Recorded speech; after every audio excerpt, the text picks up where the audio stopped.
Yazid और फिरौन के पैरोकार कौन है।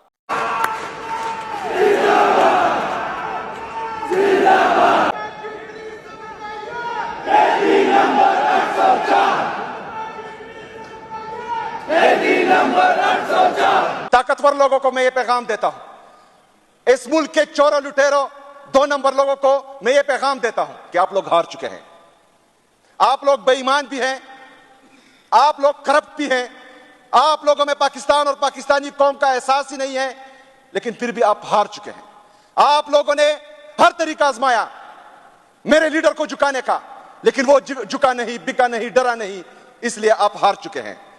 अभी भी वक्त है, होश के नाखून लें, अभी भी वक्त है, आंखें खोलें और जाएं अडियाला जेल। वहां पर बेटा कैदी नंबर 804 उसके पांव पकड़े, मेरे लीडर, मेरे कायद जनाब इमरान खान साहब से माफी मांगे और साथ ये भी कहें कि जनाब इमरान खान साहब, हम गलत थे, हमने आप पर जुल्म किया, आपकी पार्टी पर जुल्म किया, आपके लोगों पर जुल्म किया, इस पाकिस्तान और पाकिस्तानी कौम पर जुल्म किया, लेकिन हम हार चुके हैं, पाकिस्तान हमसे नहीं संभल रहा।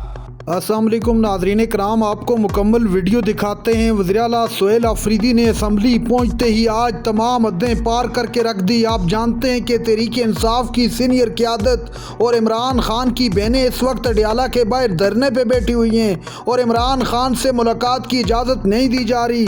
वज़ीर आला सुहेल अफरीदी खड़े हो गए, गुस्से में आज हदें पार कर गया। सुहेल अफरीदी ने कसम उठाकर कहा कि अगर अब मुलाकात न करवाएगी तो मैं पूरे मुल्क को लेकर इस्लामाबाद के लिए निकलूंगा। आप वीडियो देखिए, फिर इस पर बात करते हैं। उसी यूनिवर्सिटी की वजह से मेरे लीडर को, मेरे कायद को, उम्मत मुस्लिमा के लीडर को, जनाब इमरान खान साहब को 14 साल की सजा हुई है और उनकी अहलिया को 7 साल की सजा हुई, जिसकी जितनी भी मजम्मत की जाए कम है। मसला यह है मैडम स्पीकर साहिबा के पाकिस्तान की तारीख में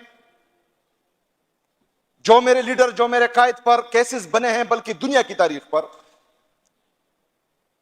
वो किसी मुल्क में मौजूद ही नहीं है। सबसे पहले आप देखें साइफर केस। मैडम स्पीकर साहिबा, किसी मुल्क को यह इख्तियार नहीं है कि वो बाहर से आकर हमारे मुल्क के फैसले करें।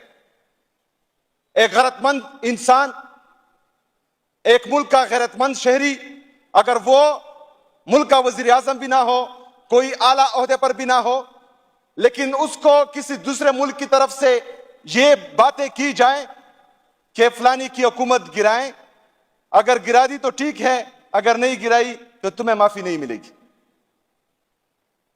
मेरा लीडर, मेरा कायद एक गैरतमंद इंसान है, एक ईमानदार इंसान है।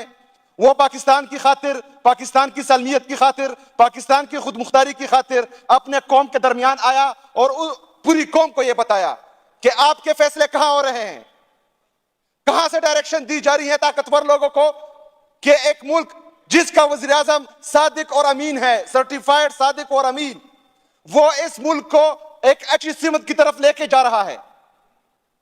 कोरोना के वबा में उसने जिस तरह इस मुल्क को चलाया, जिस तरह उससे पहले 2018 से पहले हमारे हुक्मरानों ने इस मुल्क को तबाह बर्बाद किया था, ब्लैक लिस्ट की तलवार हमारे गर्दनों पर लटक रही थी, उसके बावजूद इसने इस मुल्क को संभाला भी, उठाया भी और एक तरक्की की तरफ वो गामजन था।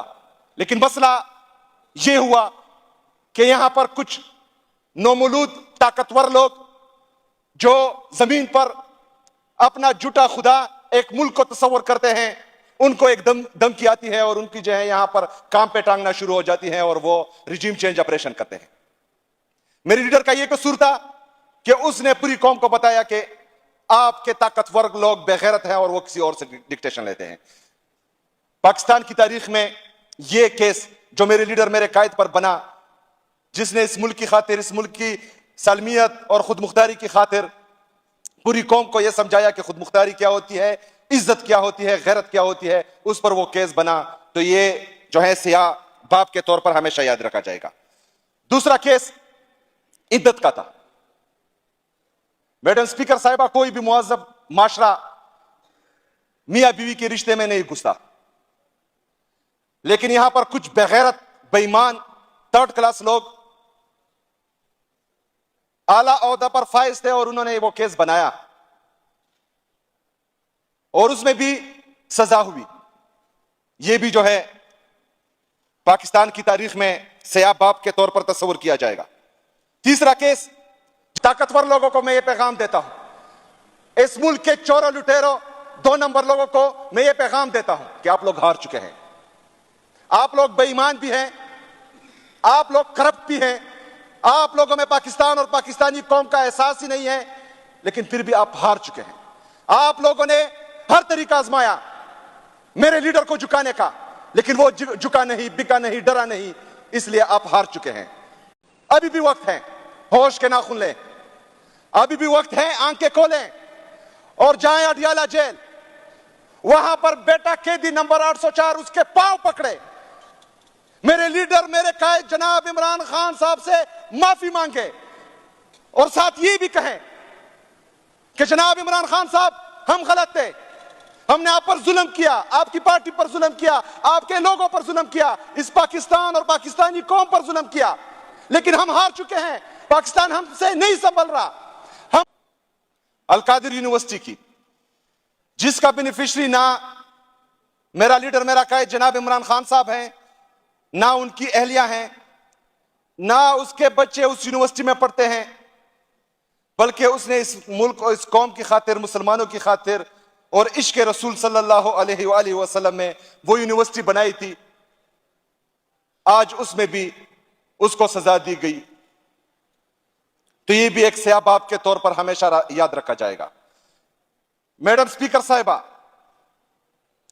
हमने 77 साल से यह देखा है कि जमहूरी कुव्वतों को किस तरह सजाएं मिलती है और उनको किस तरह जो है रास्ते से हटाया जाता है,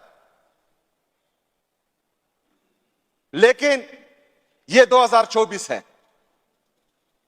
मेरे लीडर, मेरे कायद ने पूरी कौम को शऊर दिया है, उसने पूरी कौम में यह शऊर पैदा किया है कि सही कौन है और सही क्या है, गलत कौन है और गलत क्या है।